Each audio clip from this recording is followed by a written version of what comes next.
Hello friends, welcome to another new video. আজকে আমরা class 10 এর কোচে দেখি এই যে 1.1 আমরা এটা হচ্ছে আমাদের প্রথম ভিডিও। এই আমরা একের দাগে থেকে অঙ্কগুলো করব। তাহলে দেখো এখানে অঙ্কগুলো কি বলছে। একের দাগে বলছে কি নিচের বহুপদী সংখ্যাগুলির মধ্যে বলছে কোনগুলি বা কোনটি বহুপদী মানে দ্বিঘাত বহুপদী সংখ্যামালা সেগুলো আমাদেরকে বুঝে লিখতে হবে। মানে বহুপদী মানে একের অধিক পদ থাকলে সেটা হচ্ছে বহুপদী, আর দ্বিঘাত সংখ্যামালা মানে যার হচ্ছে ঘাত সর্বোচ্চ ঘাত 2 থাকবে তাকে আমরা বলবো দ্বিঘাত। দেখো এখানে x এর ঘাত 2 আছে, তাহলে এটা দ্বিঘাত হবে। তাহলে দেখো এখানে যেহেতু আমাদের x এর ঘাত মানে পাওয়ারটা 2 আছে, তার মানে এটা কি হয়ে যাচ্ছে, একের অধিক পদ আছে, একটা পদ, দুটা পদ, তিনটা পদ, তাহলে এটা হচ্ছে বহুপদী সংখ্যামালা হয়ে গেছে। আর সর্বোচ্চ ঘাত 2 থাকার জন্য এটা দ্বিঘাত বহুপদী সংখ্যামালা হয়ে গেল। তাহলে এটি একটি দ্বিঘাত বহুপদী সংখ্যামালা, কারণ এই বহুপদী সংখ্যামালার x এর সর্বোচ্চ ঘাত 2, x এর সর্বোচ্চ ঘাত মানে পাওয়ারটা 2 আছে, তার জন্য এটা দ্বিঘাত বহুপদী সংখ্যামালা হয়ে গেল। এরপর অঙ্কটা কি বলছে, 2 এর কি বলে দিয়েছে আমাদেরকে, বলছে কি 7x5 minus x into x plus 2।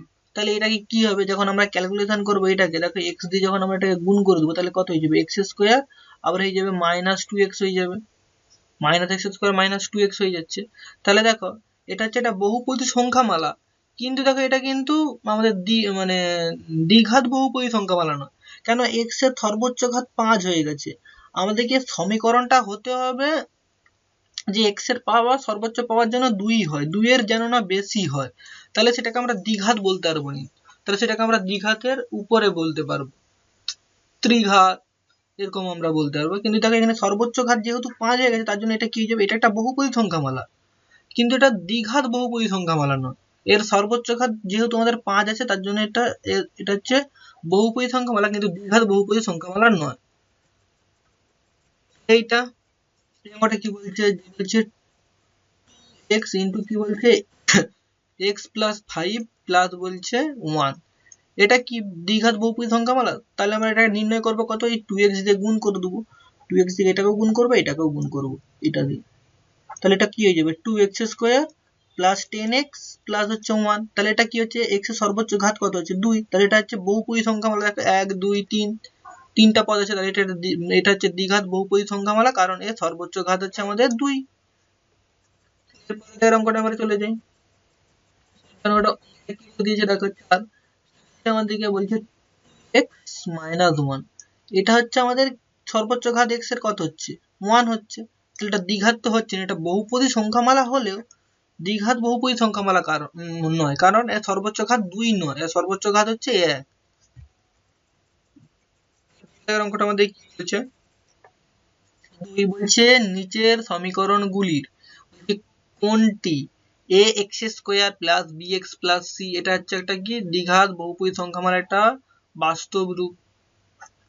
বলছে যেখানে a b c একটা বাস্তব সংখ্যা, আর কি বলছে যেখানে a নট ইকুয়াল টু 0, কেন a যখনই 0 হয়ে যাবে সেটাকে আমরা দ্বিঘাত সমীকরণ বলতে পারবো না, আকারে লেখা যায় কিনা সেটা আমাদেরকে দেখতে বলছে। তাহলে অঙ্কটাই আমাদের কি বলছে, দেখো এখানে একটা সংখ্যা বলে দিয়েছে, এটা বলছে যে আমাদের a x square plus b x plus c equal to 0 এরকম আকারে লেখা যায় কিনা আমরা সেটা নির্ণয় করব। তাহলে দেখো প্রথমে আমরা আশা করছি যে তোমরা সকলেই ভগ্নাংশের যোগ বিয়োগ গুণ ভাগ এগুলো সব জানো। তাহলে এখান থেকে যখন আমরা ভগ্নাংশের যোগ করে নেবো তাহলে কি হয়ে যাবে, যে x square minus x plus 1, আর এই এক্সটা এর সঙ্গে গুণ হয়ে যায় 6x হয়ে গেল। এবার দেখো আমরা 6xটাকে যখন আমরা সমান চিহ্নের বাম দিকে আনবো তাহলে তখন আমাদের কি হয়ে যাবে, দেখো আমাদের x square minus x minus 6x plus 1 equal to 0 এরকম আকারে চলে আসতেছে। এবারে দেখো এইখানে আমাদের কি হয়ে যাচ্ছে, এখানটা আমাদের হয়ে যাচ্ছে এক্স স্কোয়ার মাইনাস 7x, কেন হয়ে যাবে, এখানে x মাইনাস এক্স এখানে minus 6x plus 1 equal to 0। তাহলে এটা আমরা পেলাম এরকম আকারে a x square plus b x plus c equal to 0 এরকম আকারে তো আমরা আনতে পারলাম। তাহলে এটাই হয়ে যাবে আমাদের উত্তর। আচ্ছা তোমরা বলবে এখন এখানে তো মাইনাস দিয়ে চলে আসছে, এখানে মাইনাস দিয়ে চলে আসছে, তো তাহলে আমরা এরকম করে লিখতেই পারি যে x square plus minus 7x plus 1 equal to 0। তাহলে তো এইটাও তো এক্স স্কোয়ার মানে এ মানে কি এখানে কিছুই নেই মানে 1 ধরে নিলো, x square plus b x plus c equal to 0 এরকম আকারে তো আমরা লিখে চলে আসবো। তাহলে এটাই হয়ে যাবে আমাদের উত্তর। কোথায় জায়গার অঙ্কটা আমরা চলে যাই, এখানে বলে দিয়েছে কি এটাকে আমার দিকে বলছে a x square plus c আকারে আনতে হবে, যে a x square plus b x plus c equal to 0 এরকম আকারে আনতে হবে। তাহলে আমরা এখানে আবার সেই ভগ্নাংশের যোগ বিয়োগ গুণ ভাগ যা কিছু আছে সব এখানে করে নেবো এখানে। তাহলে এখানে কত হয়ে যাবে আমাদের এক্স স্কোয়ার প্লাস 3 আর এই এক্সটা এর সঙ্গে গুণ হয়ে যায় এক্স টু দি পাওয়ার 3 হয়ে যাবে। আর আমরা এটাই কিন্তু প্রকাশ করতে পারলাম না, কেন? এটা যখন এদিকে চলে আসবে তাহলে কি হয়ে যাবে x square minus x to the power 3 plus 3 equal to 0। সর্বোচ্চ ঘাত এক্স টু দি পাওয়ার 3 হয়ে গেল। তাহলে তো আমরা আনতেই পারলাম যে a x square plus b x plus c equal to 0 এরকম আকারে তো আমরা আনতে পারবো ঠিকই, কিন্তু এর সর্বোচ্চ পাওয়ার কত হয়ে গেছে, এখানে এক্স স্কোয়ার সর্বোচ্চ পাওয়ার 2 হতে হবে, এখানে সর্বোচ্চ পাওয়ার 3 হয়ে গেছে, তার জন্য আমরা আনতে পারলাম না, হবে নি, করতে পারবো নি। তাহলে জায়গার অঙ্কটা আমরা চলে যাই, কি বলে দিয়েছে আমাদের বলে দিয়েছে, দেখো এটাও হবে নি। দেখো আমাদের এখানে কি বলছে, আমাদের এখানে বললো যে a x square plus b x plus c এরকম আকারে আনতে হবে। তাহলে দেখো আমাদের এ এক্স স্কোয়ার কিন্তু এরকম আকারে দিয়ে চলেছি, তাহলে বি এক্স কিন্তু আনতে পারবো না, কেন? এক্সটাকে রুটের এরকম রুট আকারে আছে, তার জন্য আমরা আনতে পারলাম। তাহলে এটাও হবে নি, প্রকাশ করতে পারবো না আমরা যে a x square plus b x plus c equal to 0 এরকম আকারে আমরা কিন্তু প্রকাশ করতে পারলাম না, এটা তো পারলাম না, এটা হবে না। অঙ্কটার মধ্যে কি বলছে, বলছে যে এটাকে বলছে a x square plus b x plus c equal to 0 এরকম আকারে আনো। তাহলে দেখো এটা কি হচ্ছে এ মাইনাস বি তার হোল স্কয়ার সূত্র পড়ে গেছে, তাহলে এ মাইনাস বি তার হোল স্কয়ার সূত্র কি, a square minus 2b plus b square. আর এটা যেহেতু ডান দিকে আছে ডান দিকে লিখে নিলাম। তাহলে দেখো রাইট হ্যান্ড সাইড আর লেফট হ্যান্ড সাইড মানে লেফট হ্যান্ড সাইড আর রাইট হ্যান্ড সাইড একই হয়ে গেছে, যে এল এইচ এস আর আমাদের আর এইচ এস এর মান একই, তার মানে কি হয়ে যাচ্ছে এটা একটা হচ্ছে অভেদ। তাহলে এটাকেও কি করব, এটাকেও আমরা যে a x square plus b x plus c equal to 0 এরকম আকারে আমরা কিন্তু প্রকাশ করতে পারবো না, যেহেতু এটা অভেদ একটা। তাহলে এর অঙ্কটা আমরা চলে যাই, অঙ্কটা আমাদের কি বলছে, বলছে কি যে x to the power 6 minus x to the power 3 minus 2 equal to 0। বলছে সমীকরণটি কোন চলের কোন ঘাতের সাপেক্ষে এটা একটা দ্বিঘাত সমীকরণ সেটা আমাদের নির্ণয় করতে বলছে। আমাদের কি বলছে কি দেখো x to the power 6 minus কি বলছে x to the power 3 minus বলছে 2 ইকুয়াল টু 0। বলছে কি এটা বলছে কোন ঘাতের সাপেক্ষে এটা একটা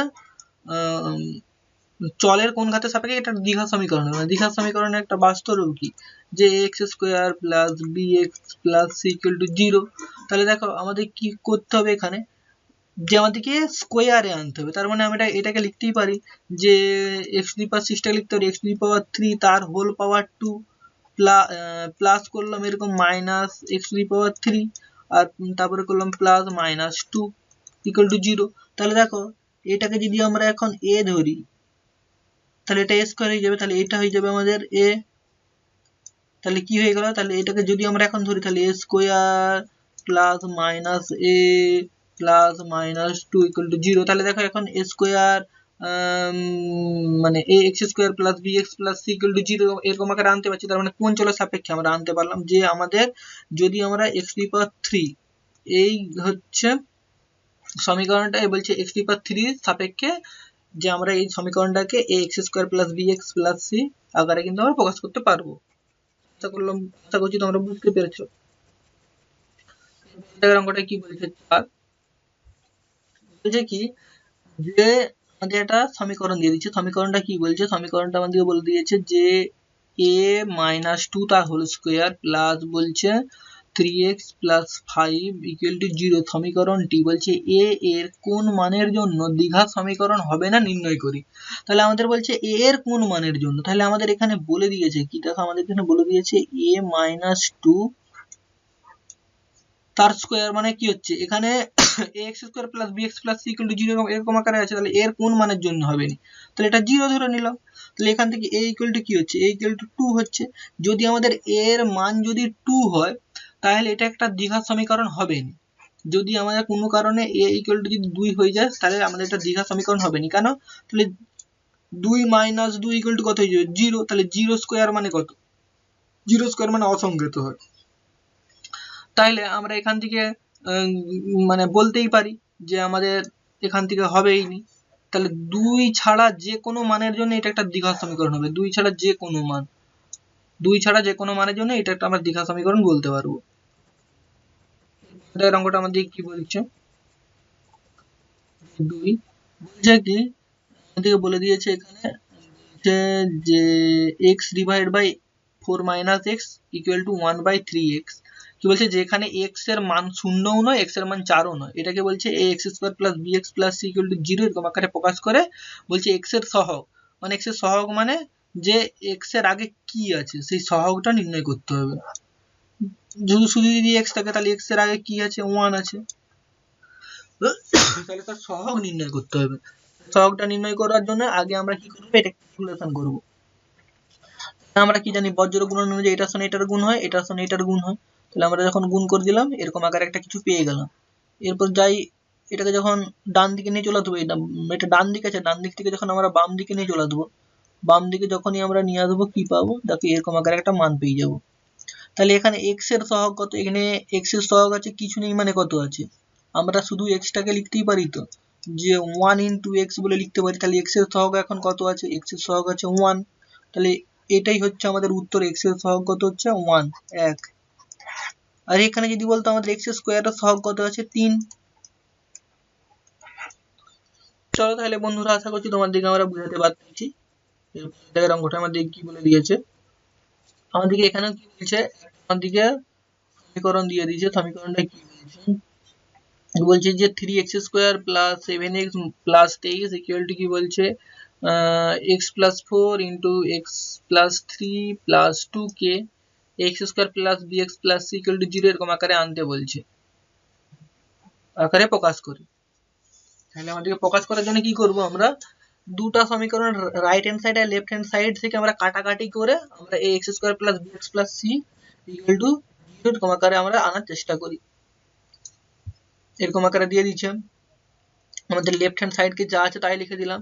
এবার এটার সঙ্গে এটা আমরা গুণ করে দেবো একবার, আবার এটার সঙ্গে এটা একবার গুণ করব, মানে পুরোটারই একবার এটা দিয়ে গুণ করবো একবার এটা দিয়ে গুণ করবো। তাহলে গুণ করলে আমাদের গুণফল এরকম একটা কিছু হবে, মানে কিছু হবে বলতে তোমরা এটাকে যখন গুণ করো তখন কি হবে, x ইন্টু এক্স প্লাস 3 হবে, তারপরে আবার প্লাস 4 ইন্টু এক্স প্লাস 3, তারপরে হবে কত প্লাস 2। তাহলে এখান থেকে কত হচ্ছে, এখান থেকে হচ্ছে আমাদের এক্স স্কোয়ার প্লাস 3x আবার প্লাস হচ্ছে 4x প্লাস হচ্ছে 4 3 12 প্লাস 2। তাহলে এখান থেকে কি হচ্ছে, এক্স স্কোয়ার প্লাস হচ্ছে 3x 4x মানে 7x হয়ে গেল, 7x আর এদিকে হচ্ছে 12 প্লাস 2 মানে হচ্ছে আমাদের 14। এবার দেখো আমাদের এখানে লেফট হ্যান্ড সাইডে এই সংখ্যামালাটা আছে। এবার দেখুন এই সংখ্যামালাটাকে যখন আমরা রাইট হ্যান্ড সাইড থেকে যখন লেফট হ্যান্ড সাইডে নিয়ে চলে আসবো তখন দেখো সবগুলো আমাদের মাইনাস হয়ে যাবে, মাইনাস হয়ে গেল। মাইনাস হয়ে যাওয়ার ফলে আমাদের এখানে কাটাকাটি করে কি হচ্ছে, 3x থেকে একটা x স্কয়ার বিয়োগ করে দেবো 2x। আচ্ছা দেখো এখানেও 7x প্লাস 7x, এখানেও 7x, তাহলে 7x এ কেটে যাচ্ছে, আর কি হচ্ছে প্লাস 9 ইকুয়াল টু 0 হচ্ছে, কেন 23 থেকে যখন আমরা 14 বিয়োগ করবো তখন 9 হচ্ছে। তাহলে যখন এরকম হয়ে যাচ্ছে তখন আমরা আমাদের এটা এসছে কি এরকম চলে এসছে আমাদের এখন 2x square plus 9 equal to 0 এরকম আকারে চলে আসছে। এবার আমার দিকে বলছে কি, বলছে না ax square plus bx plus c equal to 0 এরকম আকারে প্রকাশ করো।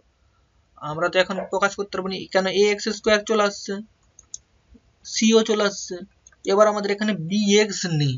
তাহলে bx যখন নেই তার জন্য আমরা যেহেতু আমাদের এই bx নেই মাঝখানে, তার জন্য আমরা কি করতে পারি, এটাকে লিখতেই পারি তো 2x square plus 0 into x করতে পারি প্লাস 9 ইকুয়াল টু 0। কেন 0 ইন্টু এক্স মানে সেই 0 হয়ে যাবে, তার মানে আমাদের এখানে বি চলে আসলো, এটা বি আর এটা এক্স চলে আসলো। তাহলে এইটাই হচ্ছে আমাদের এখন উত্তর হয়ে যাবে, যে আমাদের 2x² প্লাস 0x মানে 0 ইন্টু এক্স প্লাস হচ্ছে 9 ইকুয়াল টু 0, যেখানে আমাদের a নট ইকুয়াল টু 0।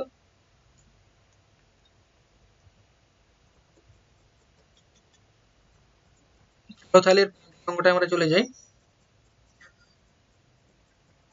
আর কি বলছে আমাদেরকে, এই যে একটা সংখ্যামালা দিয়ে দিয়েছে, দেখো a b তার হোল কিউ সূত্রে আছে, আর এটা x ইন্টু x² মাইনাস 1 কে বলছে a x² plus bx plus c equal to 0 এরকম আকারে প্রকাশ করতে বলছে। প্রকাশ করার পরে বলছে এই সমীকরণের বলছে সহগ নির্ণয় করতে বলছে, আকারে বলছে কি কার সহগ, বলছে যে x² এর সহগ কত, x এর সহগ কত, x⁻0 মানে c, x⁻0 মানে c এর সহগ কত। চলো তাহলে আমি এটা করার চেষ্টা করি। আমরা প্রথমে a তার হোল কিউব সূত্র আমরা এখানে b তার হোল কিউব সূত্র আমরা সকলেই জানো, এটা হচ্ছে a প্লাস b তার হোল কিউবের সূত্র, আর আমরা x যেটাকে গুণ করার ফলে এরকম আকারে আমরা কিছু একটা পেয়ে যাব। এবার তারপরে দেখো এটা থেকে আমাদের গুণ ফুন করে এটা হয়েছে, আর এটা যেরকম আছে সেরকম। এবার যখন এইটাকে যখন আমরা রাইট হ্যান্ড সাইড থেকে লেফট হ্যান্ড সাইডে নিয়ে যাব, তখন আমরা কাটাকুটি করে এই মানটা পাবো। তাহলে যখনই আমরা এই মানটা পেয়ে গেছি, তাহলে এইটা আমাদের কিন্তু এখন a x² plus bx plus c equal to 0 এরকম আকারে আমরা নিয়ে চলে আসলাম, যে a x² plus bx plus c equal to 0 এরকম আকারে নিয়ে চলে এলাম। তাহলে এখানে কি হচ্ছে 6 ইন্টু x² প্লাস হচ্ছে 13 ইন্টু এক্স প্লাস হচ্ছে সিটা হচ্ছে 8 ইন্টু আমরা x⁻0, কেন আমরা কি জানি x⁻0 মানে x⁻0 এর মান 1 হয়, তাহলে 1 ইন্টু 8 হয়ে গেল। তাহলে এখানে কি পেয়ে গেলাম, x⁻2 এর সহগ কত হয়ে গেল, 6 হয়ে গেল, মানে x² এর সহগ, x² এর সহগ 6, আচ্ছা x এর সহগ হচ্ছে আমাদের 13, আর x⁻0 এর সহগ হচ্ছে আমাদের 8, সহগ মানে এই যে এগুলো x এর সঙ্গে কত গুণ আছে সেটা হচ্ছে সহগ। তাহলে আশা করছি তোমাদেরকে আমরা বুঝাতে পারছি। তাহলে এর পরের অঙ্কটা আমরা চলে যাই। 5 দাগের অঙ্কটা কি বলছে, নিচের বিবৃতিগুলি থেকে একচল বিশিষ্ট দ্বিঘাত সমীকরণ নির্ণয় করি। মানে একচল বিশিষ্ট দ্বিঘাত সমীকরণ মানে আমার দিকে একচল বিশিষ্ট দ্বিঘাত সমীকরণ মানে এরকম, যে a x² plus bx plus c equal to 0 এরকম আকারে আমাদেরকে ইকুয়াল টু 0 এরকম আকারে আমাদেরকে আনতে হবে। যেন আমাদের আসে যেন একচল বিশিষ্ট, চল একই থাকবে, যেন এক্স ওয়াই যেন না, মানে যদি আমরা এক্স ধরি তো এক্স, যদি আমরা ওয়াই ধরি তো ওয়াই, যদি আমরা এক্স ধরি তো এক্স, ওয়াই ধরি তো ওয়াই, দুটো একসঙ্গে মিলবে না, তাহলে একচল হবে না, দ্বিচল হয়ে যাবে।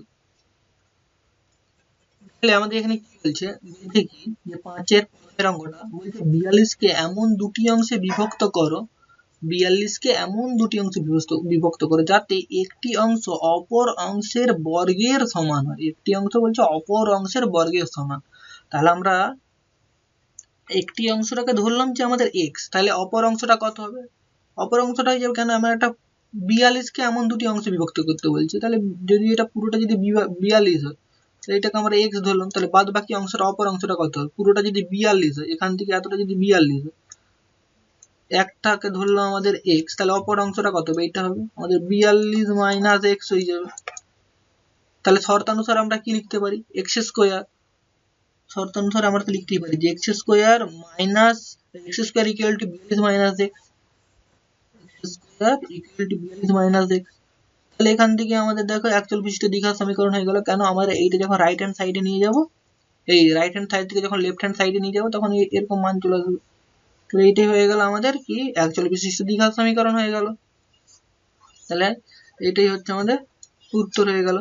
তাহলে এর পরের জায়গার অঙ্কটা কি বলছে, আমরা এটাকে মিডল টার্ম করে উত্তর করতে পারবো, মিডল টার্ম করবে দেখো উত্তর চলে আসবে। জায়গার অঙ্কটা আমাদের কি বলছে, বলছে দুটি ক্রমিক ধনাত্মক অযুগ্ম সংখ্যার গুণফল কত, কি বলছে 143, মানে ক্রমিক মানে পর পর, অযুগ্ম সংখ্যা মানে যেটা হচ্ছে বিজোড় সংখ্যা সেটাকে অযুগ্ম সংখ্যা বলে। যেমন হচ্ছে কি 1 3 5 7 9 পরপর চলতেই থাকবে। তাহলে যদি ধরি একটা অযুগ্ম সংখ্যা x, তাহলে অপর অযুগ্ম সংখ্যাটা কত হবে? তাহলে x এর সঙ্গে কত যোগ করলে একটা অযুগ্ম সংখ্যা হবে 2 যোগ করলে, তাহলে এখান থেকে কত x একটা যদি সংখ্যায় 1 হয় তার সঙ্গে যদি 2 যোগ করি তবে তো হয়ে যাবে 3, তাহলে তার পরের সংখ্যাটা হয়ে গেল। এবার যদি আমাদের কোন একটা অযুগ্ম সংখ্যা যদি 5 হয় তার সঙ্গে কত যোগ করলে তার পরের সংখ্যাটা হয়ে যাবে 2 যোগ করে দিলে, তো 2 যোগ করে দিলে 7, কেন 5 এর পরে 7 হয় অযুগ্ম সংখ্যা। তাহলে একটি অযুগ্ম সংখ্যা অন্য একটি অযুগ্ম সংখ্যা যদি আমরা x ধরি, দ্বিতীয় অযুগ্ম সংখ্যাটা কত হয়ে যাবে তার সঙ্গে 2 যোগ করলে যেটা হয়ে যাবে সেইটা x + 2। এবার কি বলছে তাদের গুণফল, তাদের গুণফল মানে দুটি সংখ্যার গুণফল সেটা 143 বলে দিয়েছে। শর্তানুসারে আমরা লিখতে পারি প্রথম অযুগ্ম সংখ্যা ইনটু দ্বিতীয় অযুগ্ম সংখ্যা ইকুয়াল টু 143। তাহলে সেখান থেকে আমরা প্রথম আর দ্বিতীয়টাকে যখন গুণ করে দিয়েছি তখন দেখো আমাদের কাছে একটা কি চলে আসছে x² + bx চলে আসছে, x² + bx। আর এখান থেকে আমাদের 143টা যখন আমাদের রাইট হ্যান্ড সাইড থেকে লেফট হ্যান্ড সাইডে যাচ্ছে তখন -143 হয়ে গেল। তাহলে দেখো এখান থেকে আমরা কিন্তু ax² + bx + c = 0 এরকম আকারে লিখে চলে আসছি। তাহলে এইটাই হয়ে যাবে আমাদের তখন উত্তর। তাহলে অঙ্কটা আমরা চলে যাই। অঙ্কটা কি বলছে, দুটি ক্রমিক সংখ্যার বর্গের সমষ্টি, দুটি ক্রমিক সংখ্যা মানে পর পর 1 2 3 4 5 6 এরকম করে দুটি ক্রমিক সংখ্যার বর্গের সমষ্টি কত বলছে যে 313। তাহলে ধরি আমাদের একটি ক্রমিক সংখ্যা x, অপর ক্রমিক সংখ্যাটা কত হবে x + 1 হবে, কেন একটার সঙ্গে আরেকটা সংখ্যা যোগ করলেই তো মানে এক যোগ করে দিলেই তো তাহলে পরের ক্রমিক সংখ্যাটা চলে আসবে। এর তাহলে বর্গ, তাহলে হচ্ছে কত আমাদের যে প্রথম ক্রমিক সংখ্যার বর্গ এটা, দ্বিতীয় ক্রমিক সংখ্যার বর্গ কত হবে আমাদের x + 1 তার হোল স্কয়ার। বলছে এদের বর্গের সমষ্টি মানে এই বর্গের সমষ্টি বর্গ করে তার সমষ্টি মানে যোগফল, সেটা ইকুয়াল টু কত বলছে 313। তাহলে এইটাই হচ্ছে আমাদের সমীকরণটা। এবার সমীকরণটাকে আমাদের যোগ বিয়োগ গুণ ভাগ করতে হবে এখন।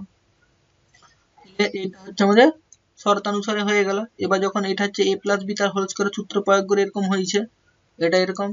এবার দেখো এখানে যোগ করতে আমাদের যোগ বিয়োগ করতে এরকম আকারে মান আসছে। এবারে এইটাকে আমরা রাইট হ্যান্ড সাইডে নিয়ে আসতে এরকম হয়েছে, তারপরে আমাদের এরকম হয়ে গেছে। এবার দেখো এখান থেকে আমাদের কমন গেছে,